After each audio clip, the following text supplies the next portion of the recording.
I couldn't look at screens at all, so I listened to all of Lord of the Rings, 53 hours. Oh case. shit! In 1 week? In 1 week. You fucking wiped out Tolkien? Yeah, I was just sitting there, just laying in bed, covers over my eyes, just listening to Tolkien. Like I can't, like when I'm really sick, I can't look at screens either, but I like can't not do something for 50 hours straight.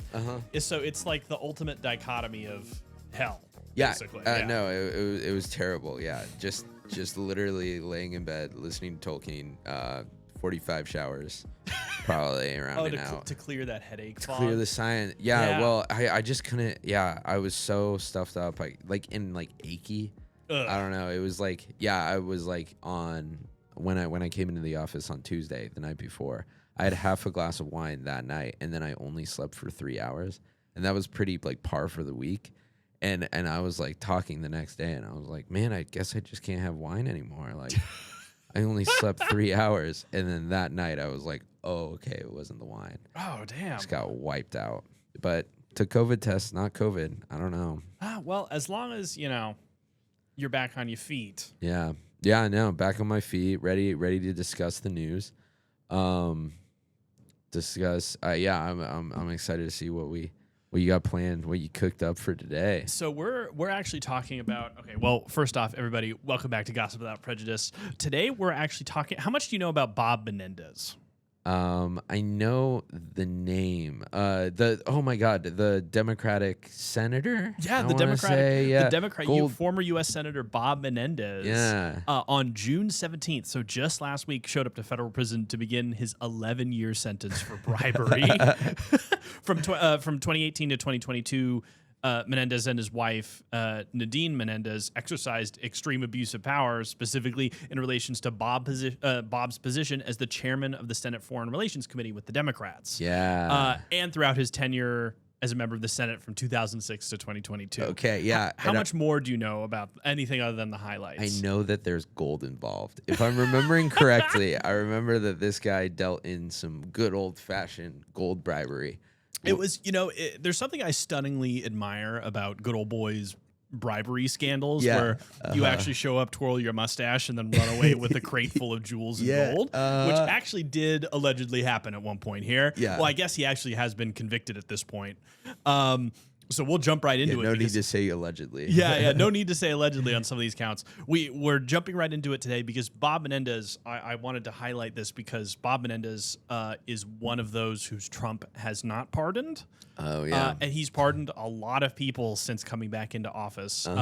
The executive branch has one of the plenary powers of the executive branch is the pardon. He can pardon anyone for any reason at any time. Yeah. There are some powers that are completely unchecked, and the pardon currently is more or less one of them. Gotcha. And it has not been used here. So I always want to bring in the guys that actually are being locked up. So his name is actually Robert Menendez. He was born in 1954 to a father who was a carpenter and a mother who was a seamstress, both immigrants from Cuba. Whoa. So if you don't know, Cuba had a whole bunch of immigrants out of when it had its communist revolution back in the Cold War. A whole bunch of people left. It's only, I think, like 110 miles to Miami's coast. So people die attempting to cross on rafts all the time. Yeah. And there are still pretty crippling embargoes on the nation of Cuba to this day. Yeah.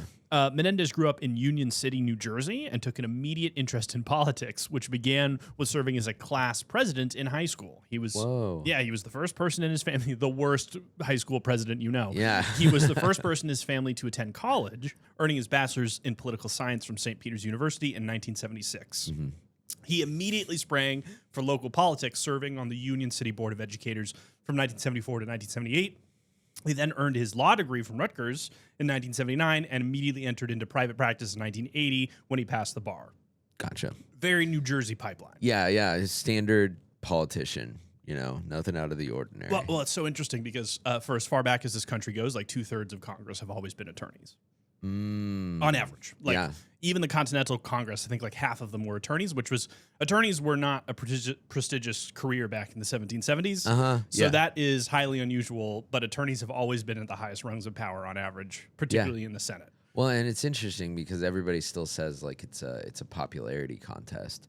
which it is still a popularity contest, but it's interesting that only attorneys are good at the popularity contest. Well, in order to get, I think it's a function of like you have to get into the right rooms. Yeah. You have to get into the right rooms, and then you can do the popularity contest. But you have to have a certain amount of power and or prestige to get an invite to the club to begin with. Gotcha. Which is, I think, how a lot of the world works. Yeah. Because people are like, oh, it's a popularity contest, just be pop. Well, yeah, but to be considered, you have to have sufficient credentials. Yeah, exactly. Like the talent show has requirements. Yeah. There is a base litmus test. Yeah, a base litmus test. Anyways, Menendez ran for Union City mayor in 1982 and was defeated, but then tried again in 1986 and won. I really got to admire the persistence here. I know, seriously. He's mayor of his hometown, but he's not satisfied because the next year, in 1987, he decided to run to serve as representative for New Jersey's 33rd district in the state assembly. So state assembly. Gotcha. He won that election, so he served in both roles concurrently until 1991.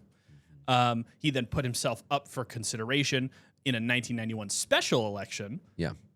To take over his district's state Senate seat, which was vacated following the death of his colleague Christopher Jackson. And he won that too. Wow. So he's actually hopping to like every single career politician from the very beginning. He's hopping to every single election. Now, I actually didn't have a chance to look up whether or not New Jersey is a part-time or full-time legislature. Here in Washington, we have what's called a part-time legislature, which is say the legislature meets every year, but they only meet for like 3 months at the most. Gotcha. It actually rotates. I think it's like 2.5 months on a budget, on a non-budget year, and then like 3 months on a budget year. And state budgets here in Washington last about 2 years every time. Yeah. So that's why the legislature meets for additional time every year. And then the rest of the year, you actually just go back to your district and work whatever job. Gotcha. Whatever job you do. Yeah. You only get paid about $40,000 or $50,000 a year to be a legislative assemblyman here in the state of Washington, which sounds like a decent amount of money until you realize you have to have another job and you work like 80 hours a week during that time, and you can't work remotely. You have to actually move to Olympia. So you actually So it's actually a pretty significant financial burden to be a state assemblyman. And it's not in Seattle? No. It's in Olympia. It's it is definitely not in the heart of Seattle. This is all fresh to me. That's crazy. Yeah, it's all in Olympia. I mean, like I used to work for the Senate, so you actually like Senator Peterson, which represented the 43rd district at the time, which was I think they've been redrawn since, but at the time it represented like downtown Seattle proper. Gotcha. He commuted an hour and a half from Seattle each way every day. Wow. Yeah, in traffic. Yeah. So that was pretty cool as fuck. He went home to his family and kids, but most legislators don't do that. And often, many of them live way, way, way, way, way farther away anyways. So a lot of them had to get second houses or apartments or just move to Olympia. Yeah, for that time. Yeah, but it was tough because some assemblymen were like firefighters. Yeah. And you can't, many of them were attorneys, especially from the more urban areas. Yeah. But some of them you just can't. So it was like sort of like a big hubbubaloo. That's why there's always a debate every year about raising the salaries. Yeah. It's not necessarily because they want more money. It's because it's hard to not be rich and influential. Yeah. That's why I support high salaries for legislatures, both at the state level and in DC, because it means that if you have to be wealthy to hold power, only the wealthy will ever hold power. You can't send any waitresses or plumbers or union members. You can't send working class people to represent if you can't afford a second house. That being said, I don't want them getting paid like $500,000, but I want it needs to be enough to live on. Yeah, well, and it feels like the idea of a part-time legislature is like to keep citizens serving, but you kind of defeat. Like it's like catering to special interests. Yeah, exactly. Like it's I mean, it's because I know we've gotten a little off track here, but like if you have a full-time legislature, then you invite career politicians. Yeah. And if you have a part-time legislature, then that has its own fucking problem. So it's like, it's really if you damned if you do, damned if you don't. Of the two, I slightly favor part-time, but I feel like you get bitten in different ways either way. Yeah, exactly. But still a livable wage part-time. A livable wage part-time. Yeah, the ideal is like firefighters. Yeah, exactly. Anyways, in 1992, New Jersey's 14th district disappeared entirely and was sort of like subsumed by a larger redistricted 13th district. Gotcha. Menendez ran for that district, won, and took office in 1993. Wow. So he's kind of had his the track greased up for him on his way to power. Like he keeps jumping senator. Sitting senator, state assemblyman, special election to the state senate. Yeah. And then he takes the retirement, takes the census, lands on the 13th larger 13th district, goes right up to the top. What was interesting here is how quickly, it's only been like 6 years. Wow. And now he's at national politics. Though a lifelong Democrat, Menendez aligned closely with Republicans on several issues, most notably foreign policy. He was kind of he supported the failed Kosovo Revolution, which intended to authorize U.S. military against the former Yugoslavia in the Kosovo War. He was also an early adopter of anti-Iranian policy, sponsoring the Iran Nuclear Proliferation Prevention Act, which was the Iran nuclear deal, which died in the Senate in 1998. So it was like a precursor to the modern one. He voted to authorize military force in Afghanistan post 9/11, but did not vote to authorize the invasion of Iraq. Other notable hits include voting to cut U.S. funding to the United Nations by 50% in the UN Reform Act of 2005, voting for the Patriot Act and its 2006 reauthorization, and generally supporting the pro-American banking and business interests. Gotcha. So just kind of a centrist. The more centrist, corporate centrist slash war hawk, though I won't hold the 9/11 vote against him specifically because almost everyone voted for some really reactionary nonsense. A 2005 New York Times, not that justifies it, but like everyone was doing that, so you can't draw many conclusions about individuals. A 2005 New York Times op-ed stated, quote, "Since entering politics as a corruption-fighting mayor of Union City, New Jersey, Mr. Menendez has become a proponent of business as usual. He has long been an entrenched de facto leader of the Hudson County Democratic machine." Gotcha. Now, this specific piece came out as the newly elected New Jersey Governor John Corzine appointed Menendez to fill the Senate seat he had just vacated. So basically, like when someone gets elevated to a higher office, so like this guy became the governor from the state legislature, he can appoint his replacement. In some places, it's a special election. In some places, there's like it just goes unfilled until the next election. Or you could just appoint your replacement directly. Gotcha. Yeah, it depends on the state. The state handles it. Gotcha.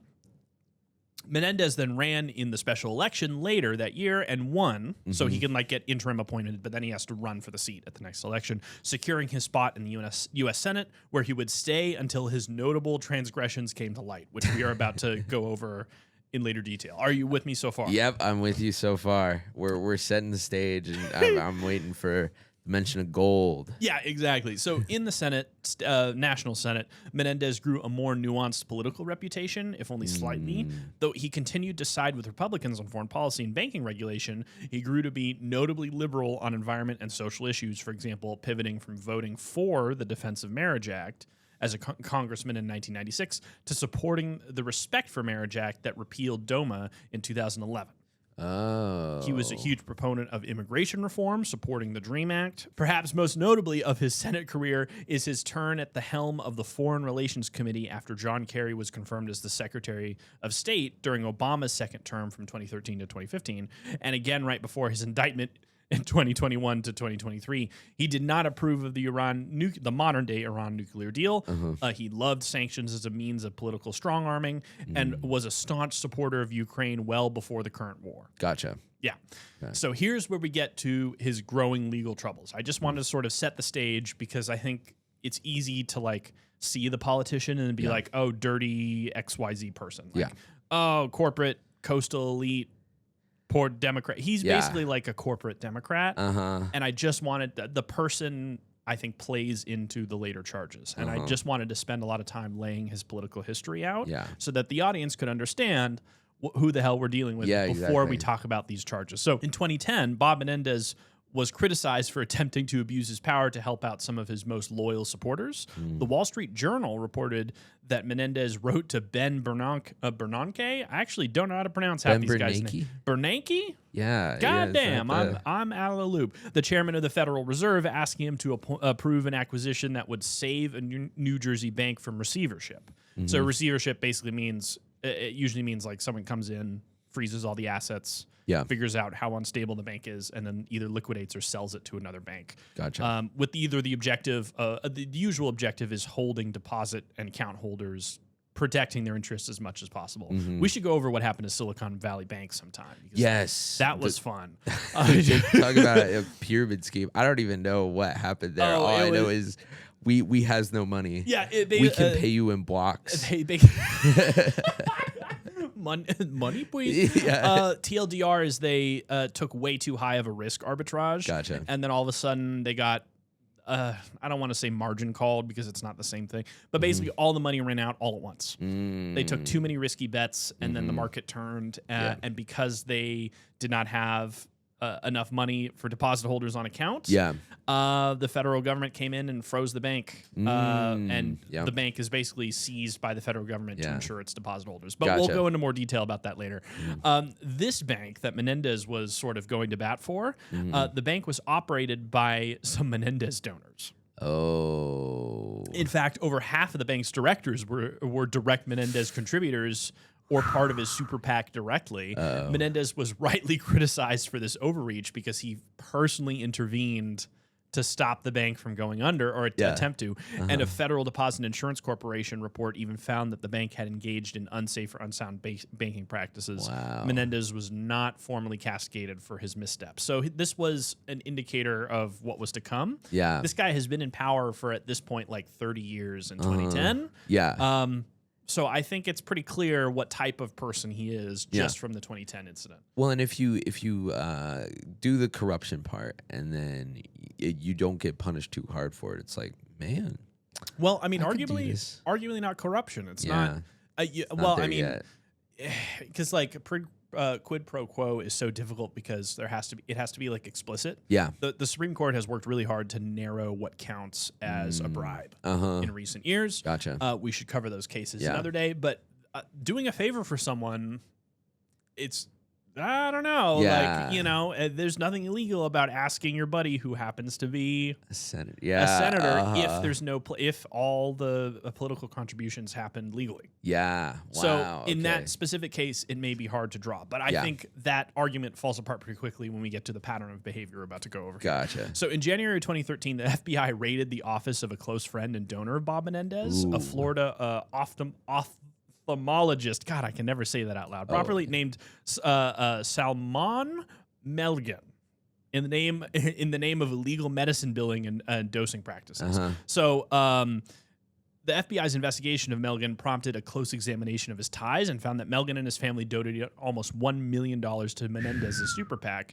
Later that month, a federal grand jury in Miami began investigating Menendez for his role in advocating for Melgen's business interest and, more specifically, questioning Medicare standards for dosing and billing. Gotcha. So a common scam for what these medical practices will do is they'll do Medicare fraud. They will overbill or exaggerate their patient numbers and then bill the federal government's Medicaid program for it, and then either rake in millions for patients they never saw, or for if they are real patients, they'll greatly exaggerate the treatments or they'll overtreat them, something like that. Yeah, exactly. You see variations of these scams across the country, and the federal government works very hard to stamp them out. Yeah. That happened here. So he was overbilling the federal government, and Medicaid was paying out for services that basically never occurred or were grossly exaggerated. Yeah, exactly. Yeah, maybe even like just like tacking on stuff, you know. Yeah, and then Menendez was out there like questioning the exact dosing and medication standards that this guy was running afoul of. It then came to light that Menendez had paid Melgen almost $60,000 for 2 flights on his private jet to the Dominican Republic in 2010, which raised red flags for the Senate Ethics Committee. Yeah. Yeah, on April 1st, 2015, the DOJ indicted both Menendez and Melgen in United States v. Mendez for bribery, fraud, and making false statements. In the indictment, Menendez asked top State Department officials to pressure the Dominican Republic's government to enforce a security contract that would benefit Melgen's own company, while Melgen promised a large campaign donation to Menendez. And there's the quid pro quo, because you have to make it explicit. It can't just be like, hey, we will be friends. You know, like you've usually got to say something to make it easier to infer the mens rea. You have to say explicitly what you will return, and these guys did that. So, but he accepted multiple private flights and vacations from Melgen alongside donations, which is only not okay if you're a senator and not a Supreme Court justice. So yeah, true. Yeah.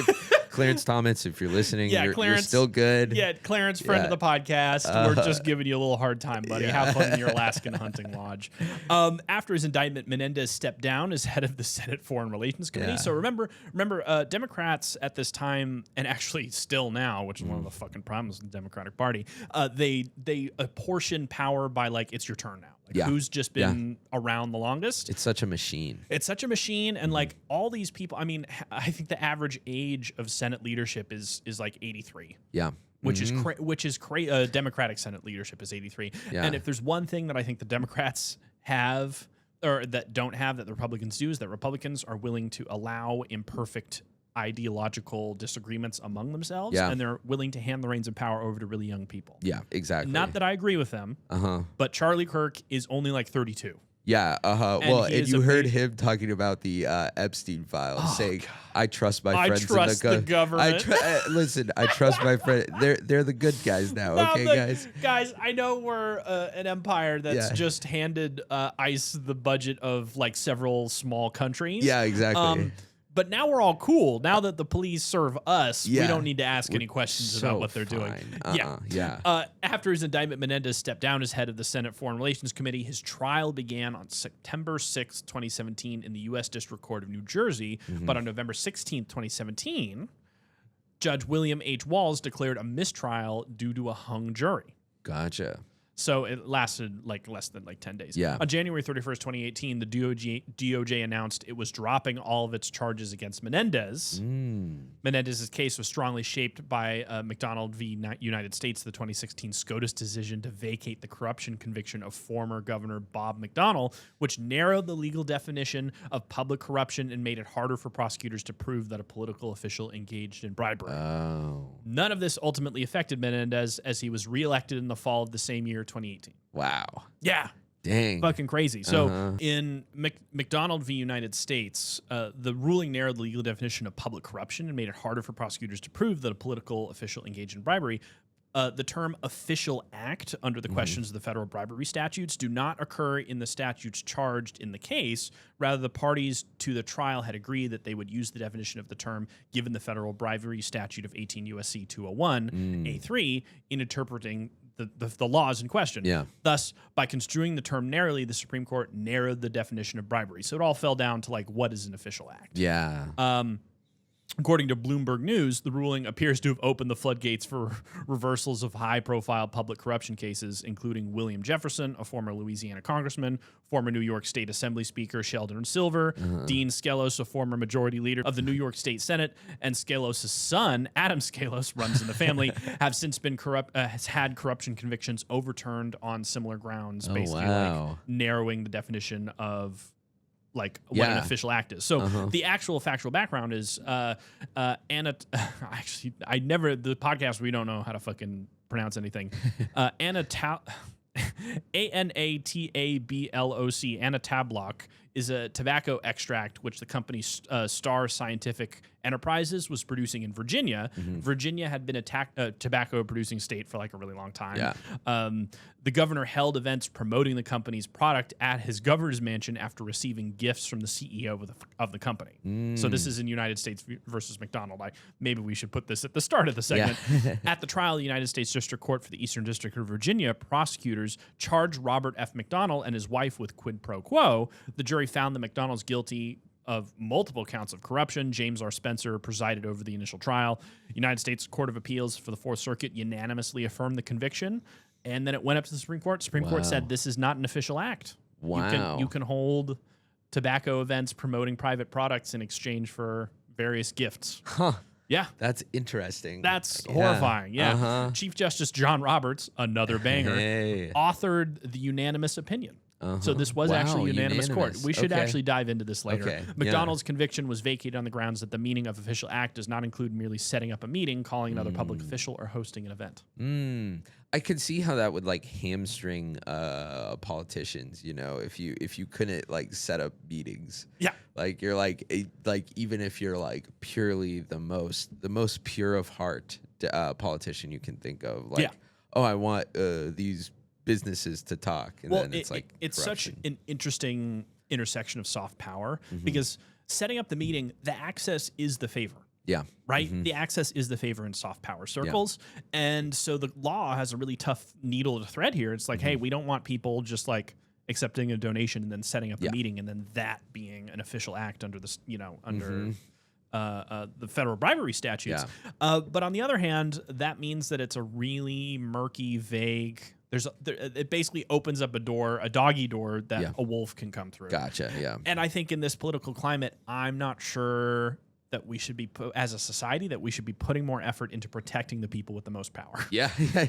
I'm actually okay if a whole bunch of politicians are occasionally caught up in federal bribery investigations, maybe even wrongly, or quote unquote, not wrongly, but like maybe even a little bit more aggressively than could be otherwise. I think the citizenry, like we have a large number of people in this country who the law protects them but doesn't bind them, and then everyone else is bound by the law but not protected by it. And I think this is a great symptom of that, even if one that is doctrinally sound on paper. Yeah, exactly. Yeah.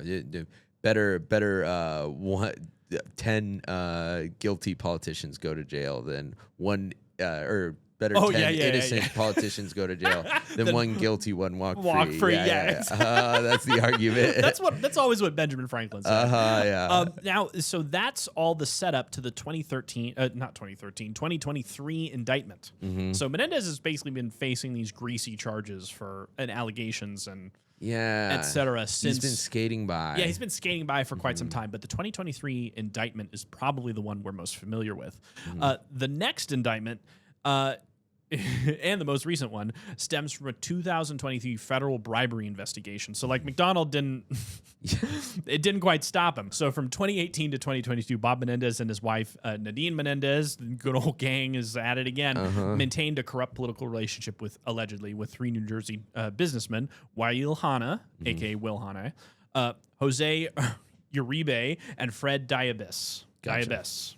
Who knows? Menendez and his wife accepted hundreds of thousands of dollars from Hanna, or Uribe, and Diabes in the names of advancing their political interests within the New Jersey political sphere, as well as the country of Egypt. Okay, so here's where this is where I'm like I'm starting to remember. This is where I'm remembering. This is Egypt. Honorable mention to New York Mayor Eric Adams and the country of Turkey.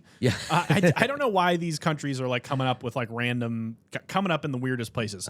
So, and as well as like the government of Egypt, the bribes include cash, solid gold bars, payments towards a mortgage, a luxury car, and like a whole bunch of other garbage. But you get the idea. Yeah, exactly. Menendez shared top secret information with Hanna, Uribe, and Diabes, and took other steps that secretly aided the government of Egypt. Because remember, he sits on he chairs several Senate committees, so he gets confidential and top secret briefings. He also improperly advised a Department of Agriculture official to help maintain a business monopoly that Hanna was granted by Egypt, and used his power to disrupt federal criminal investigations into Uribe and Diabes. So one of the things that the federal government has the power to do is like decide foreign aid distribution. And so there are foreign companies that work for the federal government to like distribute food aid, which vendors, contractors, overseas organizations. Hanna was one of the gentlemen who ran these companies in and around the Middle East. And there is a lot of food aid and foreign aid that goes to that region. And so he intervened to assist. Gotcha. It was very easy for the investigators to gather the evidence and connect the dots here, despite the McDonald ruling. In June of 2022, the feds used a search warrant to search Menendez's home, where they found over $480,000 in cash.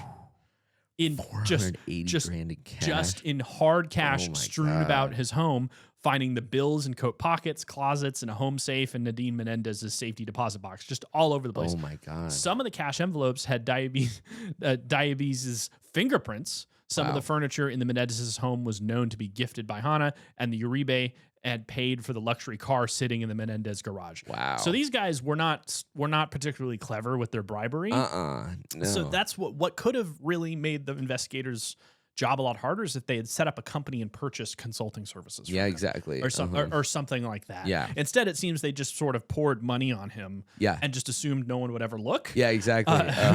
Menendez was actually not the only senator from New Jersey.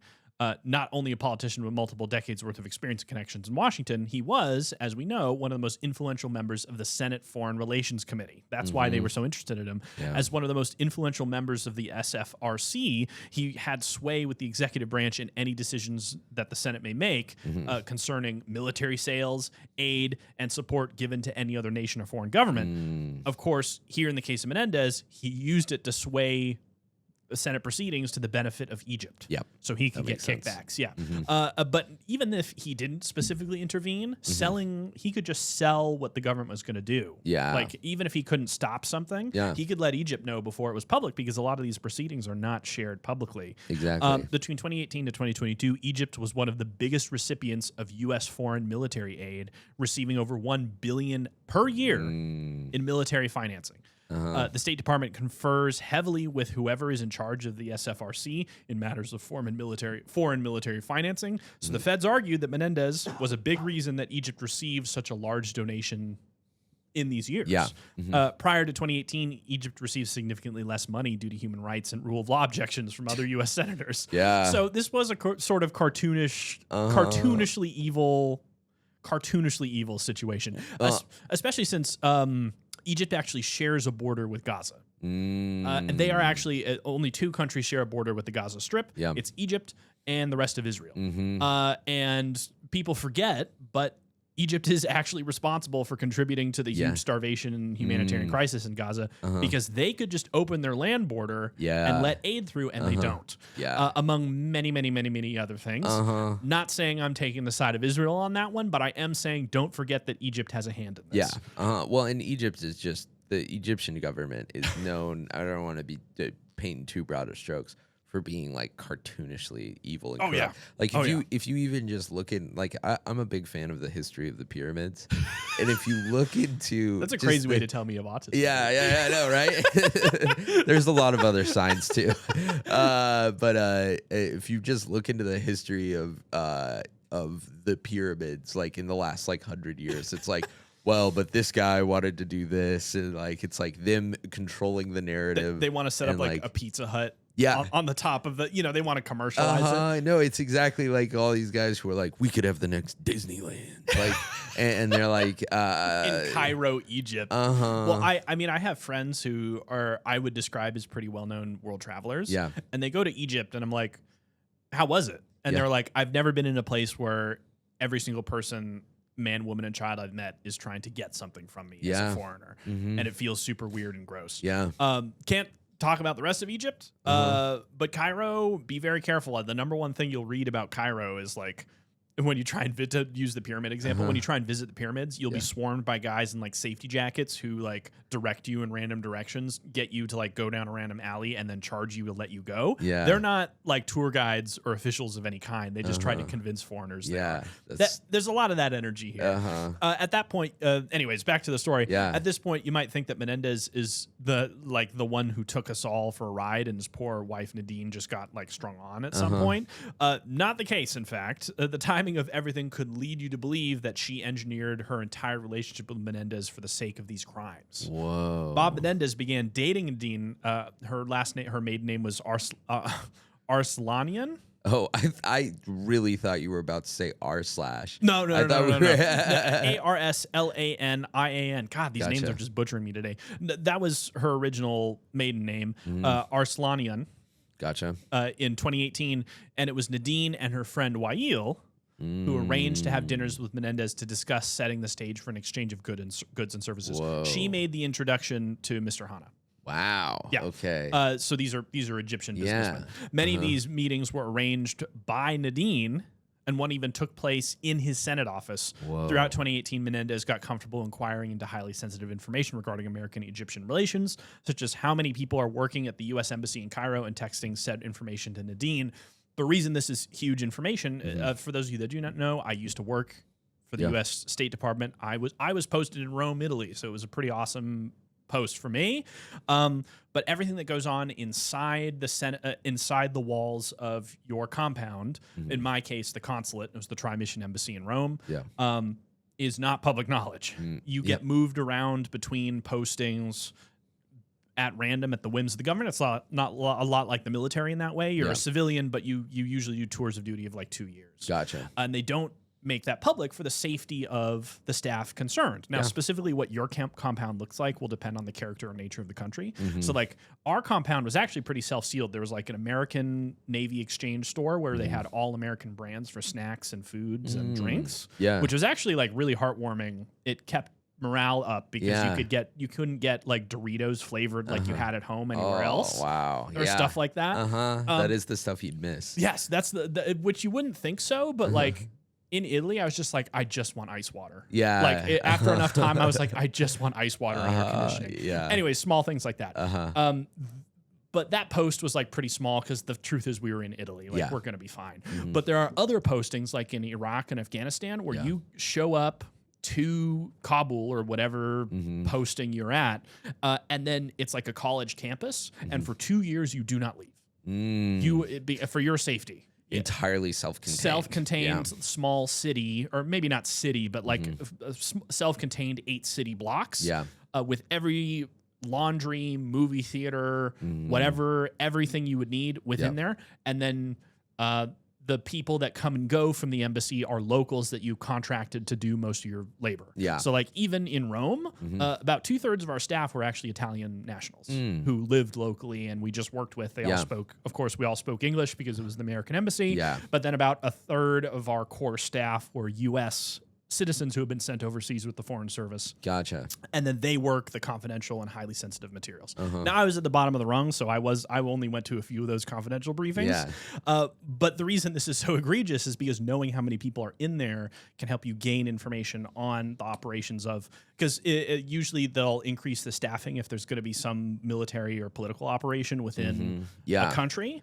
And just telegraphing that information publicly can be valuable knowledge. Like when I was in Italy, we got word in like Afghanistan at the time, because this is 2017 before we withdrew, that like every other day the embassy complex would be shelled by mortars or stuff like that. Yeah. And the only people ever killed were nationals, were locals who were coming and going from work at the U.S. embassy. Wow. So at the time, I'm not aware of any U.S. Like civilian U.S. members who were killed, but it's hardcore in some postings, and you often don't get to choose. Wow. So you just get shipped off. Yes, you can request after your first or second tour of duty with the Foreign Service. You can request a new posting. They are under no obligation at all. Wow. To like take your request into account, and you usually get notified like 6 months in advance, and they're like, you have 6 months of intensive language training ahead of you to learn the language of this country you've never been to. Which is part of the reason why the Foreign Service is such a demanding, like you take multiple exams and each one has a 90% failure rate. And there's been a hiring freeze since Trump's first term. Yeah. So it is incredibly difficult to be a Foreign Service. Like, these are not slouches. These are some of the brightest people we know. Yeah. And Trump just laid off a whole bunch of them. So it's double tragedy. Yeah, exactly. So anyways, I just wanted to stress why texting such seemingly innocuous information is taken so seriously by the Department of Justice, because that is a huge safety concern. Yeah. Anyways, Menendez met with Egyptian military officials for a meeting through Hana's arrangement, and began drafting letters to build support among his colleagues for greater U.S. military aid to Egypt. Nadine then established an LLC with the help of Menendez called Strategic International Business Consultants. Oh, there we go. There's the business consultancy. I forgot to mention that. Strategic International Business Consultant. Which she used to receive bribe payments from Hana. Yeah. Yeah. But I'm guessing what happened is, like, over time, they got pretty sloppy. Yeah. We only have the charging documents, so it's hard to say. But Menendez was expected to protect Hana's business interests in exchange for continued payments. Hana had received an exclusive monopoly from Egypt to use his company, ISEG Halal, for certification of food exports from the U.S. to Egypt. Wow. This is despite the fact that Hana had zero experience in halal food, and the U.S. had a long list of vendors they'd contracted with before for this business matter that were vetted and established and above board. Menendez was then expected to preserve Hana's stranglehold on the matter, which he did. He prevented the USDA from intervening and questioning Hana's monopoly on U.S. food exports to Egypt. And of course, ISEG Halal is the primary vehicle that was used to pay these cash bribes to Nadine via her consultancy. Yeah. Yeah. So his wife was absolutely complicit in this. Yeah. Nadine was constantly in contact with various Egyptian political officials, texting them things this winter from March of 2020, quote, "Anytime you need anything, you have my number and we will make everything happen." Hey, good customer service. That's outstanding customer service and also written in writing. You got to put these through Telegram. Yeah, it's true. Houthi PC small group so that it deletes itself. Because this has great evidentiary value. It always shocks me how willing people are to put things in writing. Nadine coordinated dinners with Menendez and these unnamed officials, even going as far as arranging a trip to Egypt in fall 2021 that was meant to be private and off the books before the State Department caught wind of it and therefore became an official government trip. Yeah.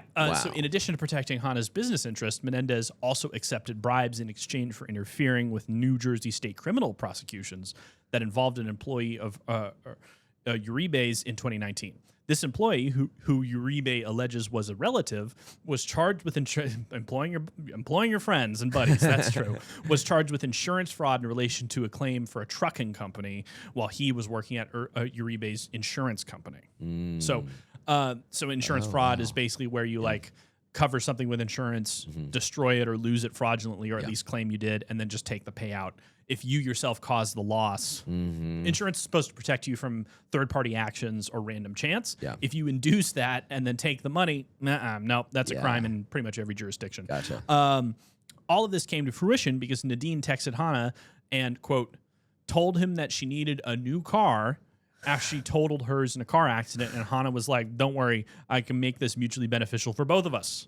Oh my God. Hana worked with Uribe to get Nadine a $60,000 Mercedes-Benz convertible. Nadine then texted them some incredibly sincere messages such as, quote, "I'm so excited to get a car next week." Period, space, exclamation, exclamation. So major boomer there. And, quote, "You are a miracle worker who makes dreams come true. I will always remember that." That's I'm reading all these from the complaint.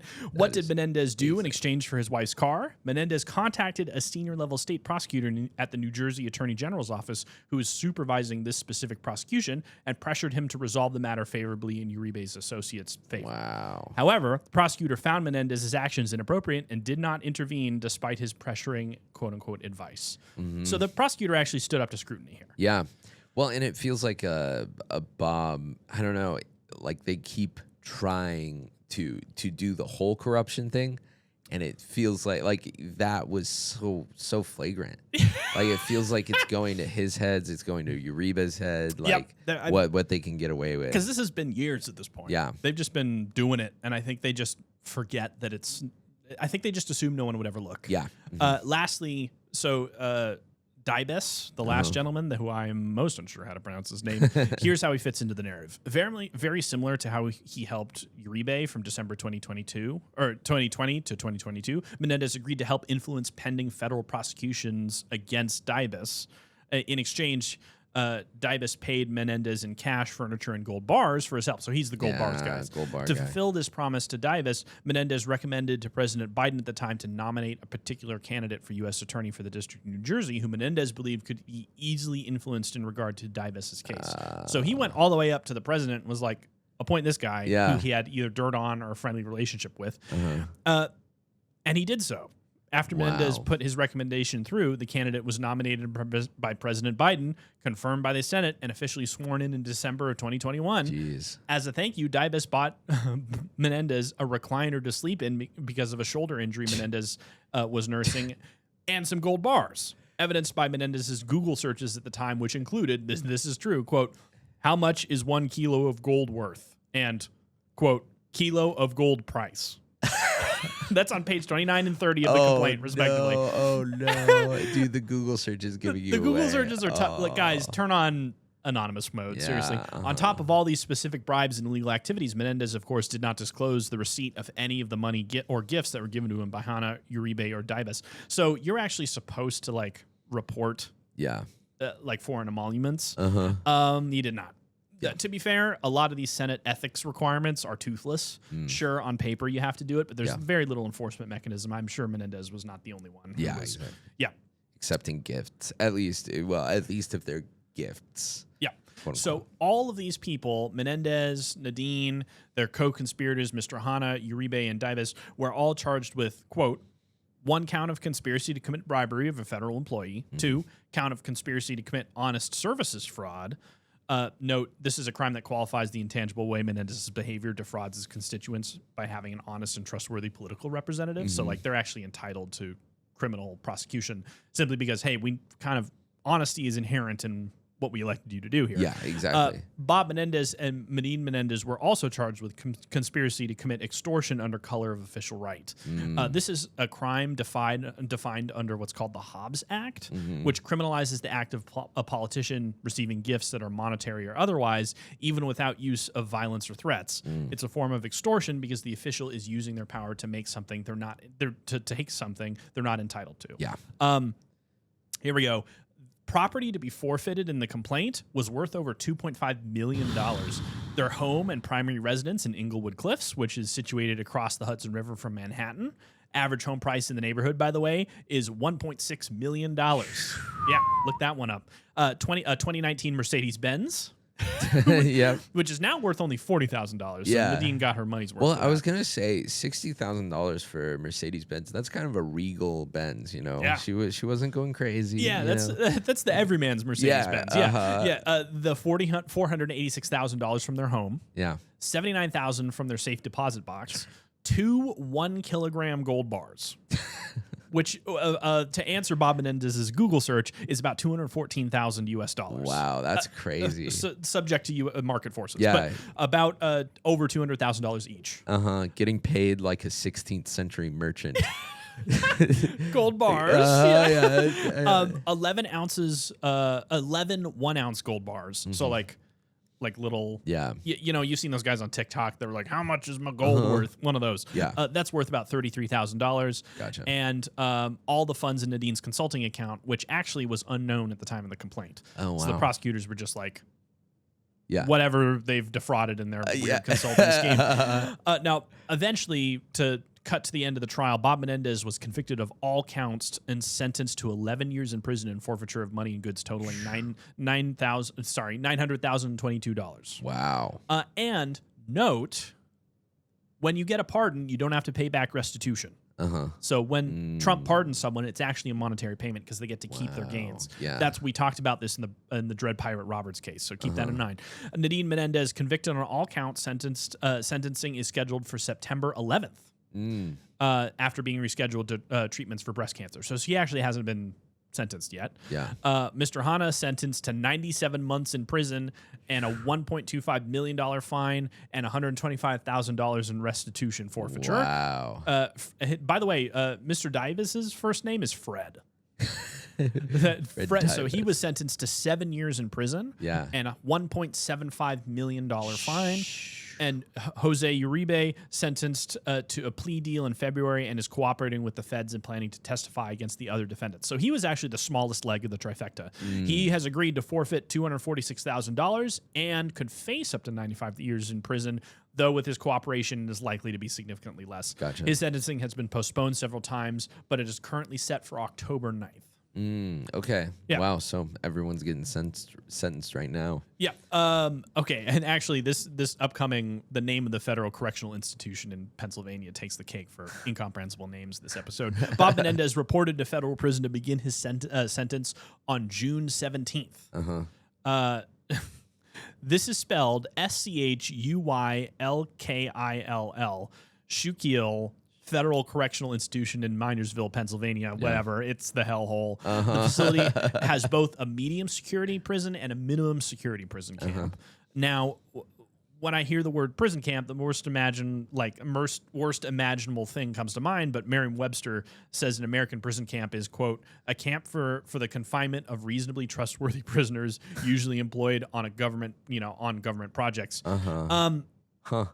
Menendez is not particularly trustworthy, but exactly. Minimum security is a lot nicer than maximum. Well, and it's not like he's I don't know. I mean, 71 years old. It's not like he's gonna make a break for it. I don't picture him being at least physical harm, physical threat. You know what I mean? And that's what's so interesting about the criminal law system is the criminal law system is designed to punish wrongdoers and protect society.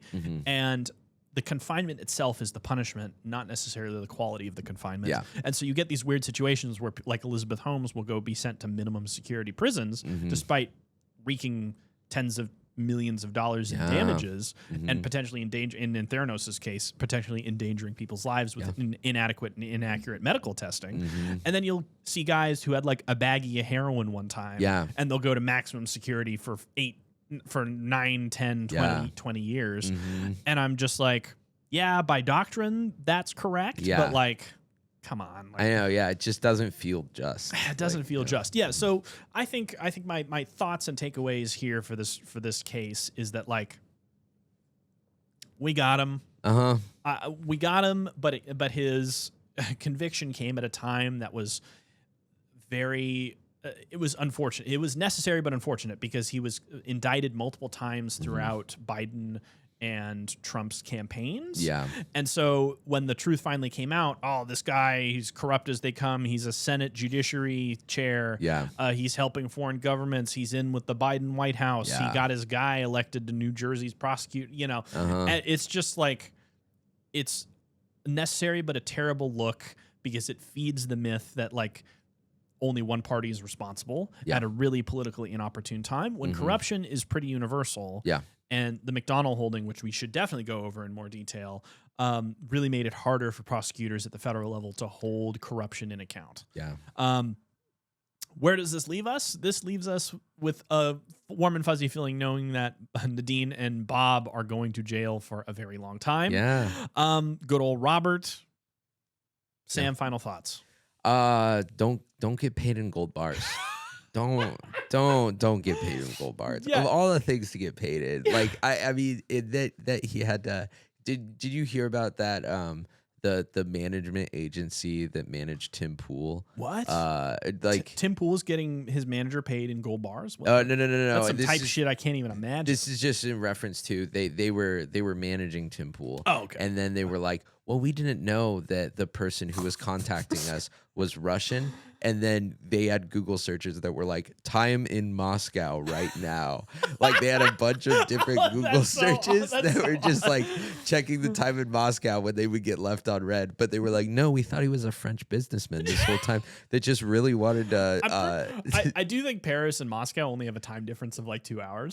That's so funny. So maybe they were just that's cartoonishly stupid. I know, it's so funny. The Google searches always reveal so much about mens rea. They're a fantastic mens rea tool for prosecutors because like to glean the guilty mind, the guilty act is usually the easy part, but if there's a specific intent requirement for a criminal statute, you can look at what they wanted to know as a way to glean insight into what they wanted as an outcome. It's circumstantial, but it has incredible evidentiary value. Anyways, people fucking think their Google searches. I that joke earlier about turning on incognito mode, that also doesn't help. Exactly. Google still knows who you are if it puts on a little hat. And it's like, no, Google, I'm not telling you who I am. And they're like, what if I put on this little hat? And then everyone's like, oh yeah, I'll tell you all my deepest. Perry the Platypus.